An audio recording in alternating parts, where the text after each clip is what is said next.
असली धन। रमा जी ने अपने भाई की पत्नी से कहा, अरे कमला, जरा बुलाओ अपनी बहू को, शगुन देने आई हूँ। कमला, क्या दीदी, शादी पर तो आई नहीं और अब शगुन देने आ रही हो? इस शगुन से ज्यादा दीपक और बहू को आपका आशीर्वाद चाहिए था। रमा जी, अरे आशीर्वाद भी तो देने आई हूँ। अब शादी के मौके पर ही मेरी तबीयत खराब हो गई तो यहाँ आकर तुम लोगों के रंग में भंग कैसे डालती। अभी यह सब छोड़ो, बहू को बुलाओ। तभी घूंघट लिए कमला की बहू अंजू आती है और अपनी बुआ सास के पैर छूकर उनका आशीर्वाद लेती है। अंजू को आशीर्वाद देते हुए रमा जी कहती हैं, अरे वाह, बड़ी सुंदर और संस्कारों वाली बहू लाई है कमला। सच में देखकर जी को बड़ी शांति मिली। अभी जितने दिन यहाँ रहूंगी इसे और निपुण बना दूंगी। कमला, हाँ दीदी, अब सिर्फ सूरत ही दिया है भगवान ने, बाकी तो। कमला यह कह ही रही थी, तभी रमा जी बोल पड़ी, बाकी तो क्या मतलब? अरे इस घर में आए हुए अभी कुछ ही दिन तो हुए हैं, तुम ऐसा भी बोलने लगी? कमला, दीदी आपको तो पता ही है, मेरे दीपक का कहीं रिश्ता नहीं हो पा रहा था, इसीलिए तो इस रिश्ते के लिए हाँ करना पड़ा। यह कहकर कमला अंजू से बुआ जी के लिए चाय नाश्ता बना कर लाने को कहती है, जिस पर अंजू वहां से उठकर चली जाती है। रमा जी, हाँ तो तुम क्या कह रही थी? कमला, अरे दीदी, सिर्फ सूरत ही अच्छी है, ना दान ना दहेज, बिल्कुल गरीब है इसका परिवार। अब आपकी बहू को ही देख लो, कितना भर भर कर सामान लाई थी अपने साथ, कितना गर्व महसूस हुआ होगा आपको। और एक मैं हूँ, शादी में सबसे झूठ कहती रही कि दहेज का सामान बाद में आएगा। अब रिश्तेदारों को क्या ही बताती। कमला और रमा जी यह सारी बातें करते हैं। इतने में अंजू चाय नाश्ता बनाकर ले आती है। उसके बाद वह रसोई में चली जाती है खाने का इंतजाम करने। दोपहर को अंजू ने ढेर सारे पकवान बनाए, वह भी बुआ जी के पसंद के, और उन्हें अपने हाथों से परोसा। तभी कमला उससे कहती है, कढ़ी नहीं बनाया? अंजू, माँ जी दही खत्म हो गई थी, इसीलिए कढ़ी की जगह यह कच्चे आम की चटनी बनाई है, आप इसे खाइए ना। कमला, तो अब तुम मुझे बताओगी क्या खाना और क्या नहीं?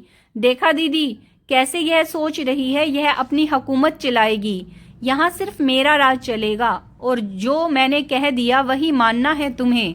दही खत्म हो गया था तो मुझे क्यों नहीं बताया?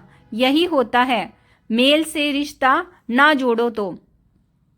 दीदी, इसके तो भाग्य विधाता ने बड़ी अच्छी भाग्य लिखी और मेरे भाग्य में इसे लाकर पटक दिया। यह बड़ी ना इंसाफी की है भगवान ने मेरे साथ। रमा जी कुछ नहीं कहती और इधर अंजू सिर झुकाए रसोई में चली जाती है। अगले दिन कमला को बुखार आ जाता है और वह सुबह दवाई खाकर सोई रहती है। उसने यह बात किसी को नहीं बताई। इधर रमा जी भी नहा धोकर मंदिर चली गई थी। कुछ घंटे बाद कमला को अंजू नींद से उठाती है। कमला नींद से उठकर देखती है, सामने अंजू हाथों में खिचड़ी लिए खड़ी है। कमला, यह सब क्या है? तुम्हें नहीं पता? मैं पूजा किए और भगवान को भोग लगाए बिना कुछ नहीं खाती। अंजू, माँ जी, मैंने पूजा भी कर ली और भगवान को भोग भी लगा दिया। मैं यहाँ पहले भी आई थी क्योंकि इतनी देर तक आप सोती नहीं हैं। आप बीमार हैं तो मैंने आपको जगाना ठीक नहीं समझा, पर अब तो काफी देर हो गई है, आपको भूख भी लगी होगी, इसीलिए खिचड़ी बनाकर लाई हूँ। आप इसे खाकर फिर से सो जाइए, मैं बीच बीच में यहाँ आकर आपको देखती रहूंगी। यह कहकर अंजू खिचड़ी वहीं रख कर चली जाती है। उसके बाद अंजू अपनी सास की खूब सेवा करती है, पर कमला के मन में उसके प्रति कोई लगाव नहीं। उसे लग रहा था कि यह जो वह उसे इस घर की बहू बनाकर लाई है, उसके बदले में अंजू यह सब कर रही है। अगले दिन रमा जी ने कमला से कहा, कल मैं जा रही हूँ कमला, अमित और रेनू आ रहे हैं लेने। वह इधर किसी काम से आए थे तो कहा मुझे लेकर ही जाएंगे। उसके अगले दिन रमा जी के बेटे बहू उन्हें लेने पहुंच जाते हैं। अंजू उनकी आवभगत में कोई कमी नहीं रखती, पर रेनू पैसे वाली थी, उसे इस बात का बड़ा घमंड था और वह इस बात का ताना अंजू को बराबर दिए जा रही थी।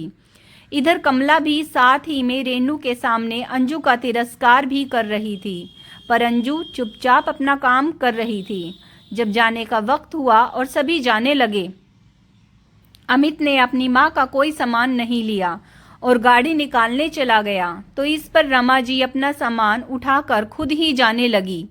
तभी कमला ने रेनू से कहा, अरे बहू, माँ की कुछ मदद कर दो, यह सामान तुम उठा कर ले जाओ। कमला ने इतना कहा ही था कि रेनू बोल पड़ी, अरे मामी जी, मैं अपना सामान ही नहीं उठाती, इनका क्या उठाऊंगी, मुझे इतना भारी सामान उठाने की आदत नहीं। यह कहकर वह भी निकल गई। तभी रसोई से अंजू दौड़ती हुई आई और कहा, बुआ जी, यह लड्डू बनाए हैं आपके लिए, आपको बहुत पसंद आए थे ना, यह लीजिए। और यह क्या, आपने यह बैग क्यों उठाया हुआ है, चलिए मैं ले चलती हूँ। जिस पर रमा जी अंजू को अपना बैग देकर कहती हैं, जा बहू, इसे गाड़ी में रख दे, मैं आती हूँ। रमा जी, कमला, भाग्य विधाता जब भाग्य लिखता है ना, वह हमारे कर्म देखता है। तूने भी अपने कुछ अच्छे कर्म किए होंगे जो ऐसी बहू तेरे भाग्य में मिली, पर तुझे हमेशा पैसा दिखता है। इस चमक में तू अपने भाग्य के हीरे को ही देख नहीं पा रही। बुढ़ापे में पैसा धरा का धरा रह जाता है, जब अपने को कोई संभालने वाला ना हो। अभी भी समय है, भाग्य विधाता के विधान को समझ लो। क्या अंजू के इस घर में बहू बनकर आने से उसके भाग्य खुले हैं या तेरे? दिन भर अपने कमरे में पड़ी रहती हूँ, फिर भी कोई सूद लेने नहीं आता। यहाँ तो तेरे कमरे से ना निकलने पर खुद ही तेरे बारे में जानने गई और तेरी फटकार खाकर भी तेरी सेवा करती रही। यह कहकर रमा जी चली जाती हैं और उसके बाद से कमला अंजू को बहू नहीं, बेटी सा मान सम्मान और प्यार देने लगी, क्योंकि उन्हें सच का आईना दिख चुका था। तो दोस्तों, आज की कहानी आपको कैसी लगी कमेंट्स करके ज़रूर बताइएगा। अगर आपको कहानी पसंद आई है तो please like, share and subscribe my channel stories bye Sunita Saini. आप लोगों का बहुत बहुत धन्यवाद।